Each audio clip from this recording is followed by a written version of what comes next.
¿Qué? ¿Qué fas?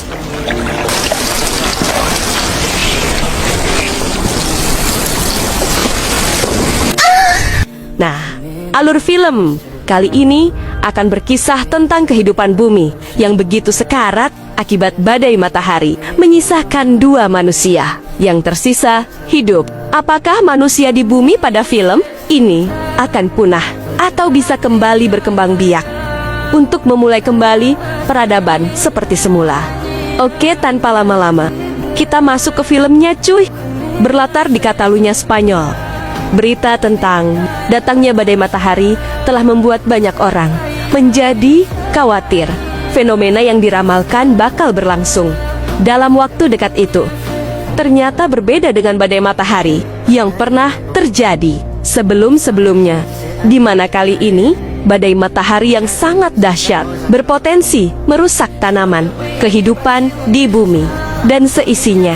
Saking hebatnya, sejumlah satelit yang mengudara mengitari bumi pun dilaporkan telah rusak akibat radiasi dari badai matahari yang akan muncul. Kondisi inilah yang membuat saluran komunikasi menjadi sulit dilakukan di sana.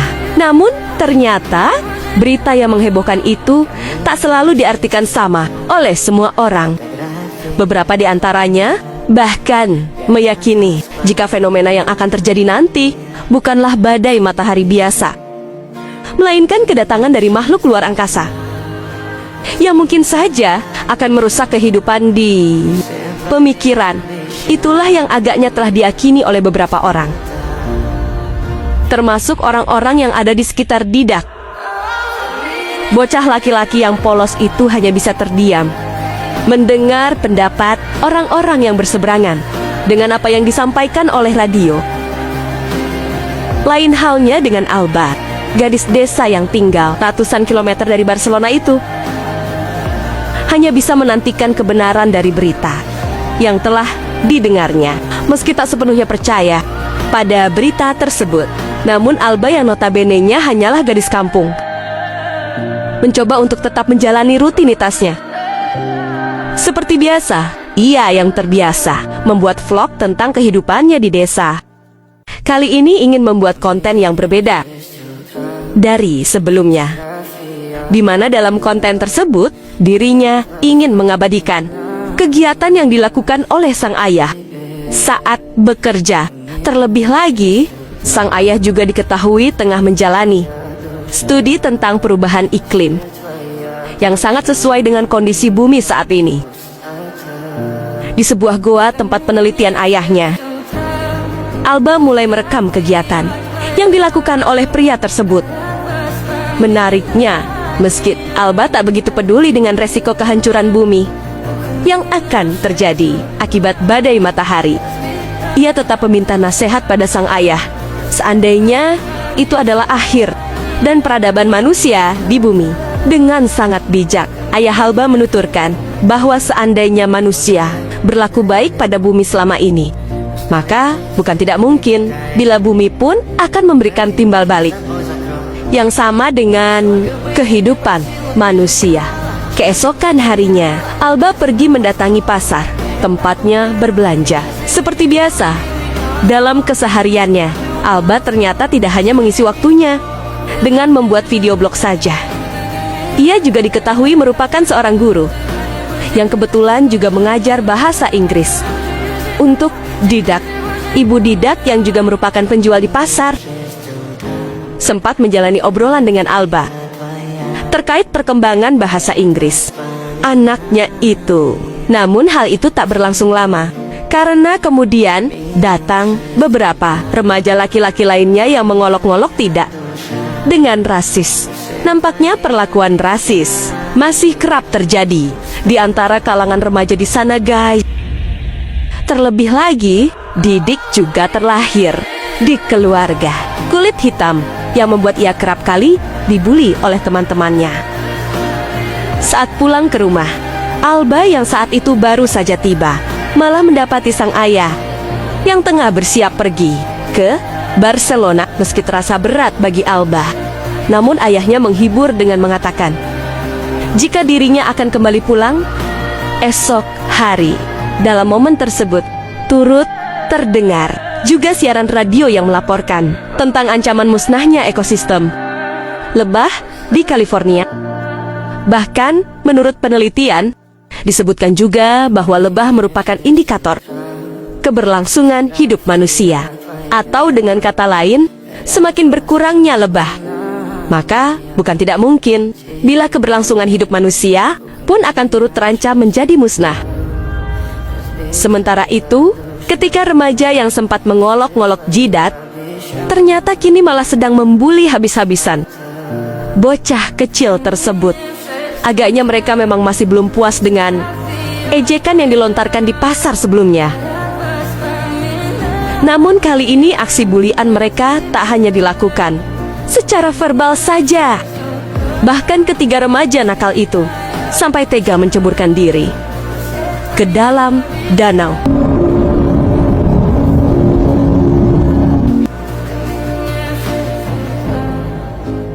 Tas sempat mencoba untuk melerai aksi perundungan yang dilakukan oleh kawanan remaja nakal itu. Terlebih ia juga tahu bahwa Didak sama sekali tidak bisa berenang. Didak dengan tubuh kecilnya kini mulai tenggelam ke dasar danau. Tak tega dengan apa yang dialami oleh Didak, Alba pun dengan cepat langsung menceburkan dirinya ke dalam danau dan berharap agar ia bisa menolong muridnya itu.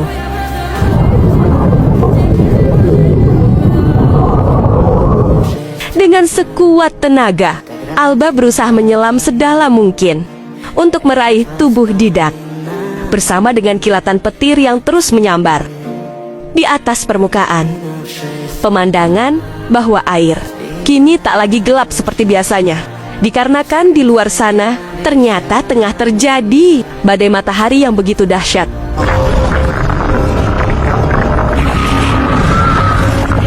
Tanpa memperdulikan lingkungan di sekitarnya, Alba yang telah berhasil meraih tubuh mungil tidak lalu dengan cepat membawa kembali ke permukaan.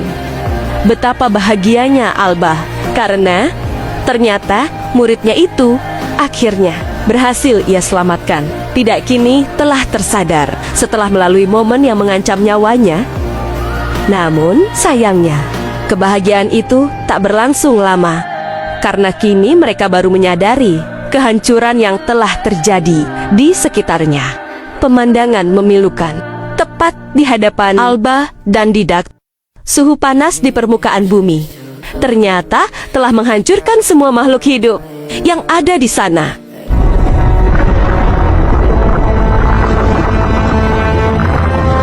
Kendaraan yang ada di jalanan pun hancur, bersamanya dengan mayat penumpang yang telah hangus akibat fenomena alam tadi. Menyadari akan besarnya dampak yang ditimbulkan oleh bencana tersebut, Didak seketika teringat dengan ibunya yang sebelumnya berada di rumah sendirian.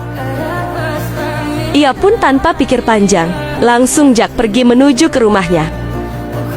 Namun sialnya bagi Didak, harapannya untuk bisa bertemu dengan sang ibu kini telah sirna. Sosok yang telah melahirkan dan membesarkan dirinya itu ditemukan dalam kondisi yang sangat mengenaskan.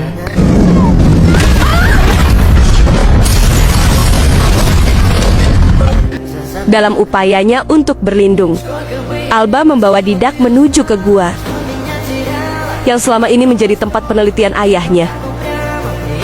Cuaca yang seketika berubah drastis menjadi sangat dingin telah membuat keduanya merasa sedikit nyaman dengan tetap berada di dalam goa. Di tempat itulah Alba dan Didak sama-sama meratapi nasibnya yang harus melalui bencana super dahsyat tersebut. Hari pun berganti, dan kini mereka memutuskan untuk mendatangi rumah Alba yang ada di pedesaan. Tak seperti yang menimpa rumah Didak, tempat tinggal Alba justru terlihat lebih baik, meski beberapa bagian juga ada yang rusak. Sialnya, badai matahari ternyata tak hanya sekedar menghancurkan bangunan saja, akan tetapi sejumlah fasilitas juga turut hancur oleh fenomena tersebut. Didak tak lagi bisa menemukan sinyal untuk mendengarkan siaran radio. Sama halnya dengan Alba, yang juga tak bisa mendapatkan akses jaringan di ponselnya. Kendati demikian, Alba setidaknya masih beruntung, karena ternyata charger bertenaga surya miliknya masih bisa digunakan. Setidaknya dengan perangkat itulah ia bisa mengisi daya ponsel miliknya. Untuk sementara waktu, tak berhenti sampai di situ. Mereka pun kembali melakukan perjalanan menuju ke pusat kota. Namun, bukannya keramaian yang mereka jumpai. Akan tetapi, lagi-lagi, Alba dan Tidak mendapati pemandangan yang tak kalah memilukan. Kehancuran ada di mana-mana, beserta dengan banyak mayat yang tergeletak. Begitu saja, menyadari perjalanan tak bisa diteruskan hanya dengan berjalan kaki, Alba lalu berinisiatif untuk menggunakan motor yang terbengkalai di sana. Namun, alih-alih membantu gurunya dengan mendorong motor tersebut, Didak malah tak sengaja membuat Alba menjadi terjatuh. Biari, alhasil, gadis itu pun mendapatkan luka goresan besi di perutnya. Tanpa mereka sadari, luka akibat terjatuh tadi ternyata bukan sekedar luka gores yang bisa dengan cepat pulih dengan sendirinya. Jidat yang tak tega melihat kondisi Alba, lantas memberinya kompres sebagaimana yang biasa dilakukan oleh mendiang ibunya. Bahkan bocah kecil itu sampai berjanji akan melakukan apa saja agar Alba bisa kembali pulih. Menyadari adanya luka infeksi di perutnya, Alba lalu terlintas akan obat antibiotik yang diyakini bisa menyembuhkan penyakitnya tersebut.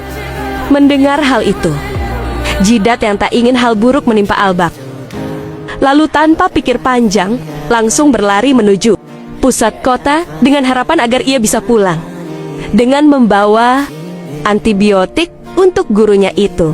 Meski harus melewati jalanan yang gelap dan sepi, Jidak akhirnya berhasil mendapatkan antibiotik itu, guys, sebagaimana yang sempat disebutkan oleh Alba sebelumnya.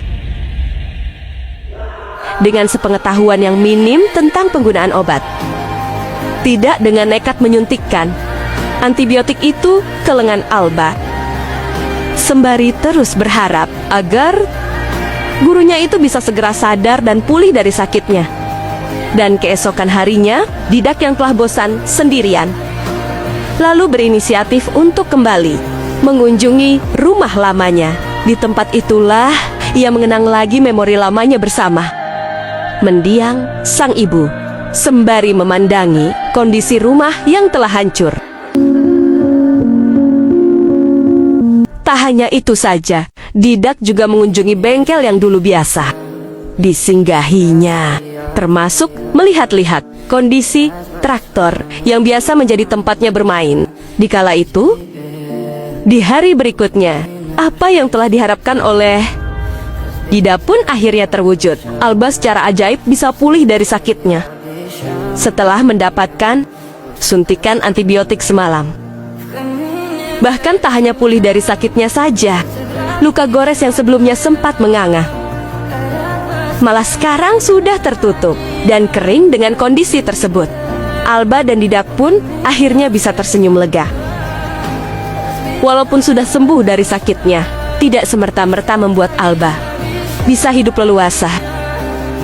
Karena bagaimanapun juga, persediaan makanan di rumahnya kini semakin menipis, cuy.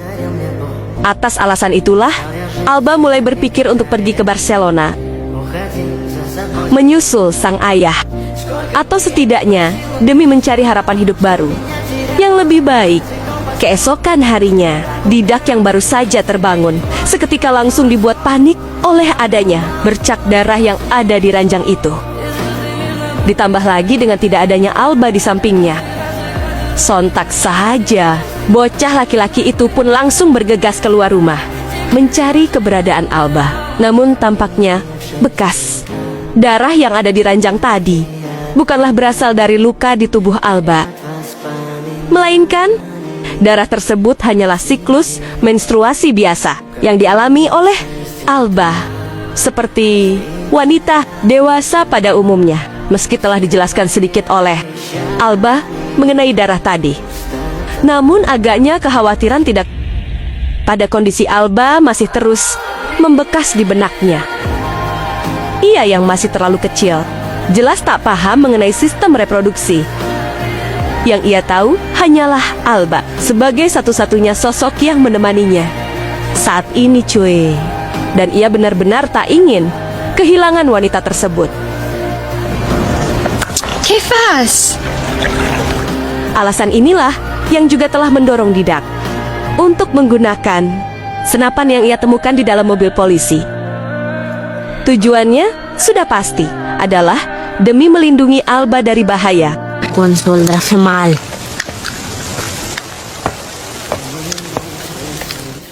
Hari demi hari pun berlalu. Alba dan Tidak terus menjalani kehidupannya hanya berdua saja. Berbekal buku catatan milik sang ayah, Alba menjadikan sebagai panduan untuk bertahan hidup. Mulai dari berkebun, berburu hingga semua pengetahuan tentang alam yang telah disusun rapi dalam buku tersebut. Meski sempat ragu akan kemungkinan musnahnya peradaban manusia, namun berkat lingkungan yang subur dengan tanaman dan binatang yang tumbuh, kini Alba mulai meyakini akan adanya manusia lain yang mungkin saja masih bertahan hidup di luar sana, sama seperti dirinya. Dan juga tidak, kebiasaan Alba dalam membuat vlog juga masih terus dilakukan. Kamera ponsel seakan telah menjadi catatan diari miliknya yang akan terus ia gunakan untuk mengabadikan kesehariannya cuy. Hubungan yang awalnya hanya sekedar guru dan murid perlahan telah membuat Alba dan Tidak merasa seperti keluarga sendiri. Namun perasaan itu perlahan sirna guys. Didak yang dulunya hanyalah bocah kecil, biasa kini telah beranjak dewasa. Badannya semakin besar, suara yang berat dan otot yang terus berkembang perlahan telah membuat Didak menjadi begitu menarik untuk Alba. Sama halnya dengan Didak, hormon dalam tubuh dewasanya juga telah mendorongnya untuk tertarik pada lawan jenis. Tak lain dan tak bukan adalah Alba, wanita yang dulunya sama sekali tak menarik untuk Didak.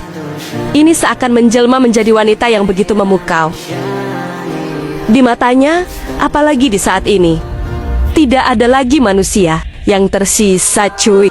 Meski sama-sama malu untuk mengungkapkan perasaannya masing-masing, namun bahasa tubuh keduanya seakan mampu menjelaskan bagaimana ketertarikan di antara mereka.